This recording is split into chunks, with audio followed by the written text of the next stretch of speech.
13절입니다. 레위기 14장 10절에서 13절입니다.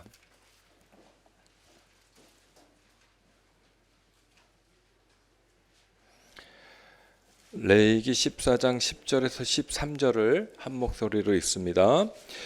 여덟째 날에 그는 흠없는 어린 순양 2마리와 1년 된 흠없는 어린 암양 1마리와 또 고운 가루 10분의 3 에바의 기름 섞은 소제물과 기름 한 녹을 취할 것이요 정결하게 하는 제사장은 정결함을 받은 자와 그 물건들을 회막문 여호와 앞에 두고 어린 순양 1마리를 가져다가 기름 한 녹과 아울러 속건제로 드리되 여호와 앞에서 흔들어 요제로 삼고 그 어린 순양은 거룩한 장소 곧 속죄제와 번제물 잡는 곳에서 잡을 것이며 속건제물은 속죄제물과 마찬가지로 제사장에게 들릴지니 이는 지극히 거룩한 것이니라.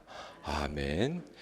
오늘 말씀은 태기온 감리교회를 담임하시는 유형찬 목사님께서 전해주시는데요. 오늘 목사님 새벽 예배 마치고 CTS 오신다고 하니 새벽 예배 멤버들 중에 몇 분이 같이 오셨습니다. 우리 권사님들, 또 집사님들, 장로님들 계시나요? 한번 일어나서 인사하시죠. 박수 한번 하겠습니다.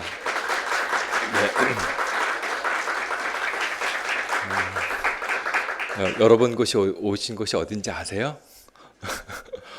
네, 온 세상에 하나님의 말씀을 선교하는 선교지의 중심에 오신 겁니다. 돌아가셔서 CTS를 위해서도 많이 기도해 주시기 바랍니다. 네, 내일 아마 알고 있는데 우리 교회는 지금이 태기원 감리교회에서 촬영이 된다고 해요. 우리 선교회 귀한 동역을 해주시고 또 앞으로 태기원 지역에서 많이 우리 CTS를 위해서 힘써 주신다고 목사님 말씀해 주십니다. 회복을 돕는 사람들이라는 제목으로 말씀 전해 주시는데 나오실 때 박수로 인사하겠습니다.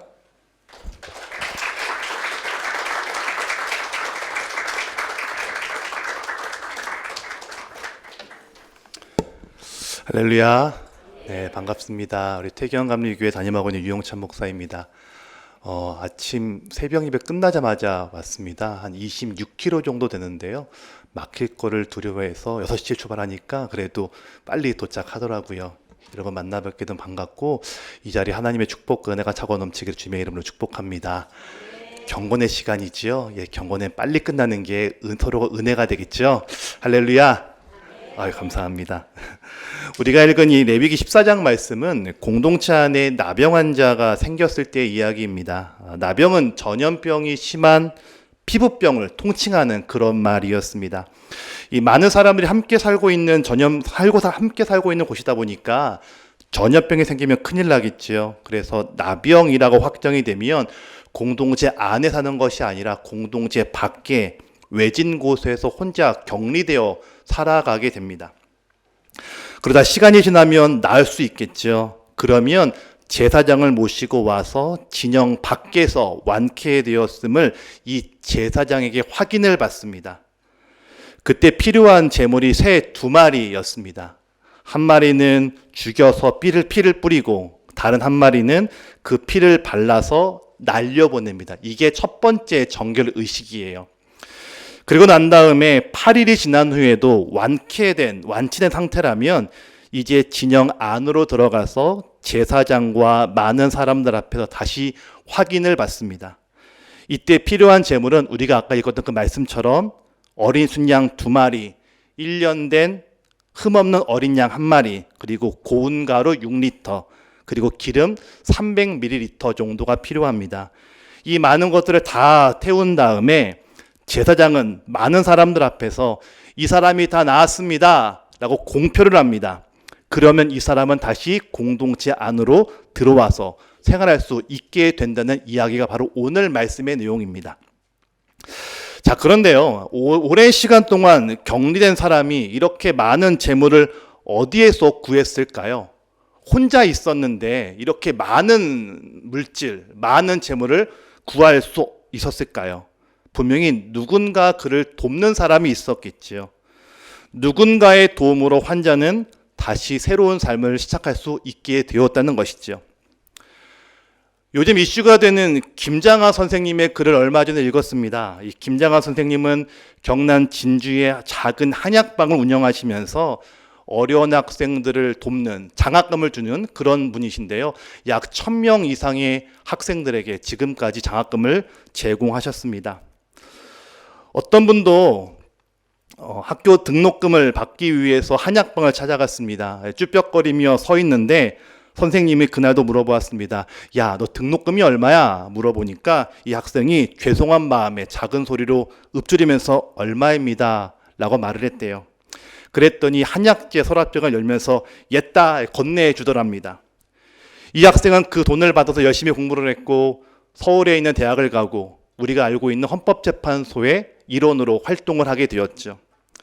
이분이 판사가 되고 난 다음에 너무 감사해서 다시 이분을 찾아갔습니다. 찾아가서 선생님, 제가 선생님 덕분에 판사가 되었습니다. 제가 정말 귀한 식사 대접 함께 하고 싶습니다 라고 하니까 선생님이 아니라고, 공무원에게 밥을 얻어먹으면 큰일 난다고 극구 사양하셨습니다. 결국 겨우 설득해서 밥을 한 끼 대접했는데요. 그때 7,000원짜리 해장국 한 그릇 겨우 대접했다고 합니다. 누군가의 도움으로 어려운 학생은 법관이 되었고 항상 빚진 마음으로 그의 삶을 살아가게 되었죠. 물론 성자처럼 살아가는 건 아니었겠지만 누군가 자기처럼 어려운 상황에 있다 하면은 빚진 마음으로 그를 도와주었을 것입니다. 도우면 살아나더라고요. 도우면 회복이 되더라고요. 여러분, 돕는 건 참 귀한 일입니다. 여러분들은 한국교회를 돕는 그런 분들이십니다. 앞에 와보니까 올해가 30주년이더라고요. 그러면서 예수님이 살아갔던 그 시대처럼 우리도 돕는 자가 되자라고 하는 슬로건으로 우리가 CTS를 운영하고 있는 것을 알고 있습니다. 힘든 일이죠. 하지만 여러분들의 그 헌신과 수고로 어떤 분들은 힘을 얻고 또 어떤 분들은 병상에서 하나님의 치유를 경험합니다. 자, 그렇다면 여러분들을 향한 하나님의 마음은 어떤 마음일까요? 함께 말씀을 나누면서 기도하며 오늘 하루를 시작하겠습니다. 첫 번째는 여러분은 교회에 힘을 불어넣는 사람들이십니다. 교회에 힘을 불어넣는 사람들. 나병에 걸려서 혼자 격리되어 있다면 삶의 의지가 점점 사라질 것이지요. 살고 싶은 생각도 없고 살아있어도 살아있는 것 같지 않습니다. 그런데 옆에 누군가가 격려해 준다면 살아갈 힘을 얻게 됩니다. 코로나가 한창일 때 많은 분들이 교회를 가지 못했습니다. 당연히 신앙이 약해지고 마음에 불안이 쌓였겠지요. 제가 목회하던 교회 예배는 CTS를 통해서 주일 11시에 예배 송출이 됩니다. 한 번은 교회로 전라도에 있던 한 노인 권사님께서 편지를 보내주셨습니다. 방송으로 은혜를 받고 있습니다 라고 하는 내용이었는데요. 이분이 한글에 서투신 거예요. 삐뚤빼뚤 감사의 내용을 자필로 적어주셨습니다. 그러면서 헌금을 보내주셨는데 헌금이 빳빳한 종이가 아니라 꼬깃꼬깃한 10,000원짜리 몇 장과 동전 몇 개를 함께 보내주셨습니다. 이 어르신의 마음이 고스란히 담겨 있는 것이죠. 근데 누구 하나 그 편지를 받아보면서 폄하하지 않았습니다.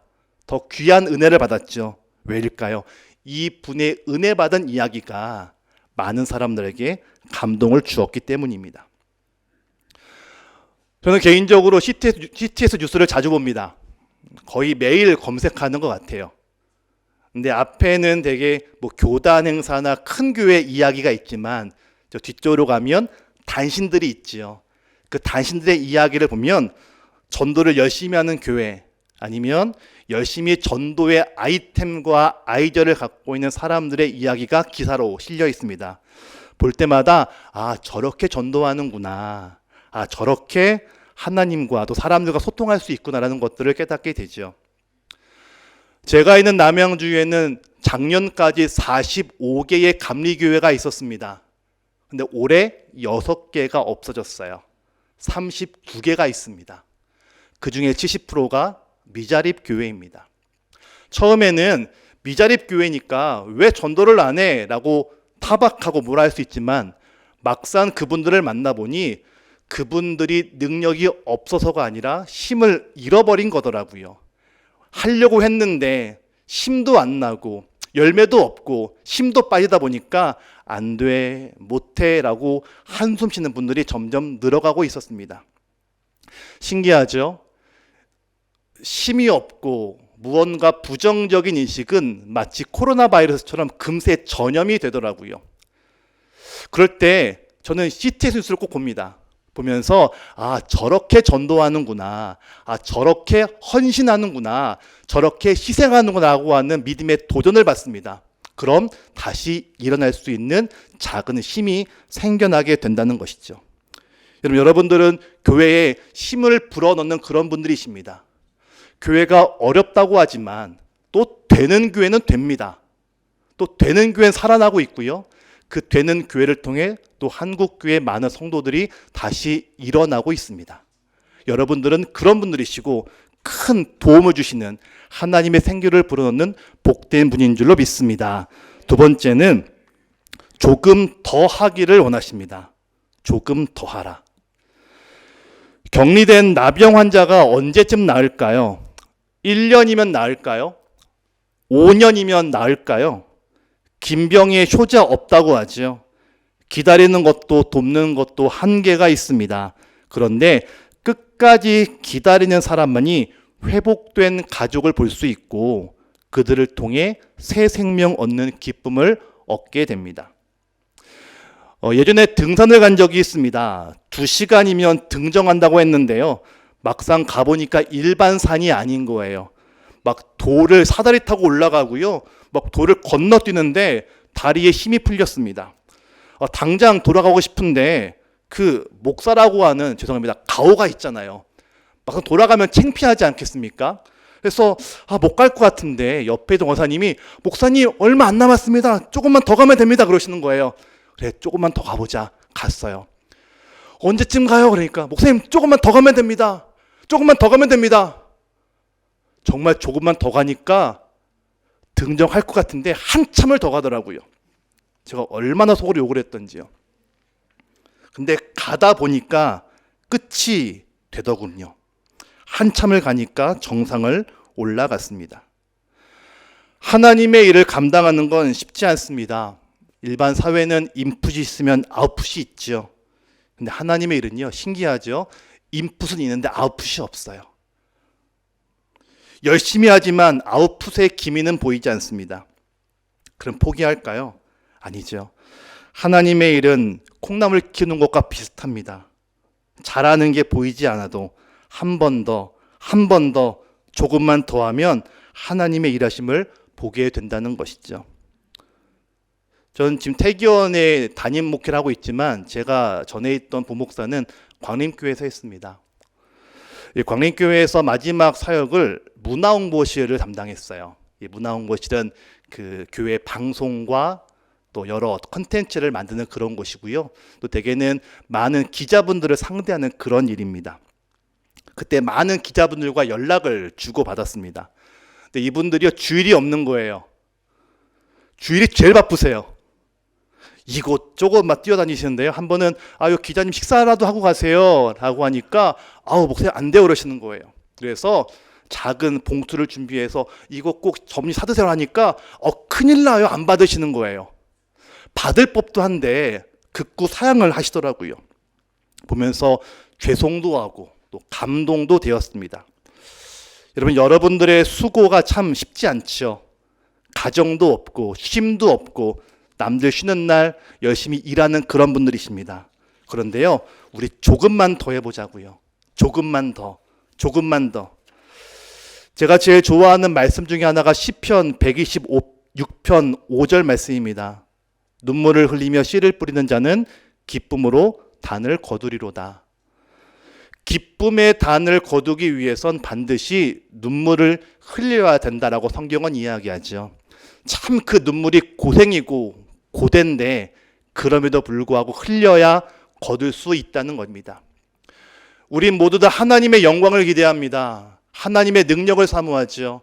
하나님의 일하심을 기대합니다. 그런데 그 일하심을 위해서는 누군가 반드시 눈물을 흘리고 땀을 흘려야 된다는 것이죠.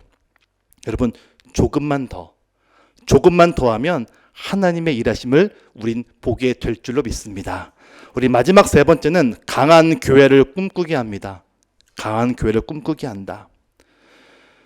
나병 환자의 정결의식은 한 번이 아니라 두 번이었습니다. 그런데 첫 번째 정결의식보다 두 번째가 더 크고 사람도 많이 모이죠.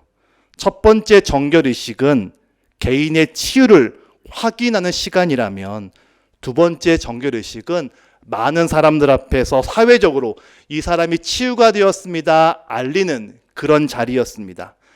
많은 사람들에게 이 사람이 회복되었습니다, 이 사람과 함께 공동체를 이룰 수 있습니다 라고 알리는 그런 시간이었죠.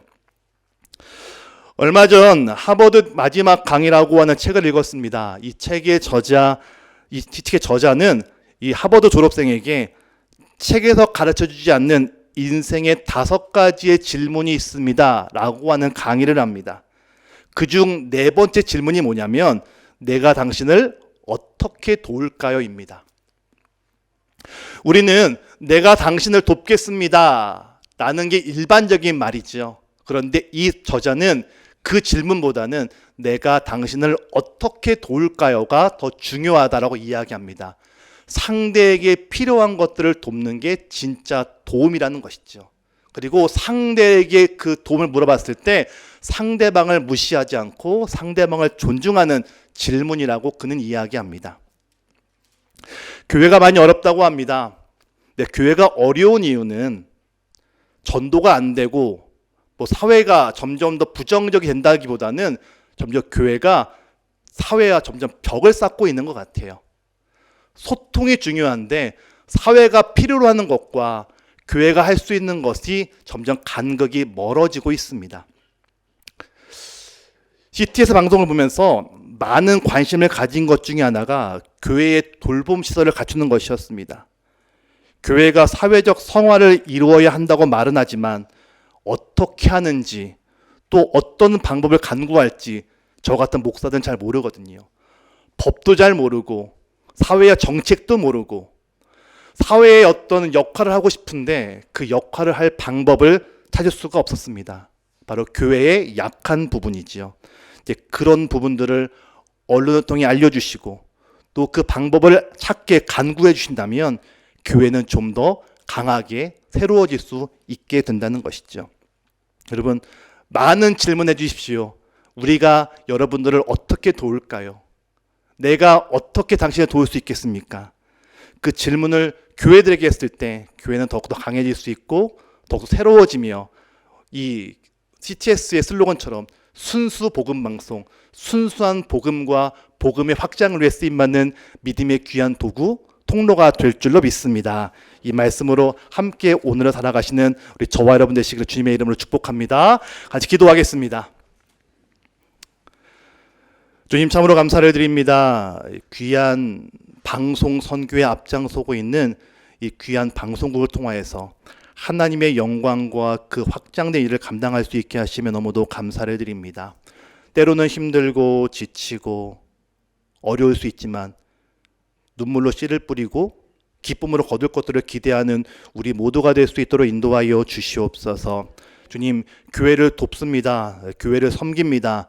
강한 교회를 기대하게 하시고 하나님의 놀라운 역사를 기대하게 하시고 하나님의 영광을 바라보고 나아갈 수 있는 믿음의 귀한 분들 다 될 수 있도록 인도하여 주시옵소서. 특별히 많은 직원분들과 또 많은 애쓰는 수고하는 분들 성령의 충만함을 도와여 주시옵시고 가는 곳들마다 그리스도의 풍성한 향기를 흘려보내는 믿음의 귀한 걸음들 다 될 수 있도록 인도하여 주시옵소서. 주님, 하루를 시작합니다. 이 하루가 복된 날 되게 하시고 이 땅의 빛과 소금으로 이 땅에 가치 있는 존재로 많은 선한 영향력을 흘려보내는 거룩한 주의 통로가 되게 하여 주시옵소서. 이제는 우리 구주 예수 그리스도의 은혜와 성부 하나님 아버지의 넉넉하심과 성령님의 감동, 감화, 역사, 내재하심이 믿음의 돕는 자로 살겠습니다 고백하고 나아가는 거룩한 주의 귀한 분들 머리머리 위에 지금으로부터 영원까지 함께 하시길 주님의 이름으로 간절히 축원합니다. 아멘.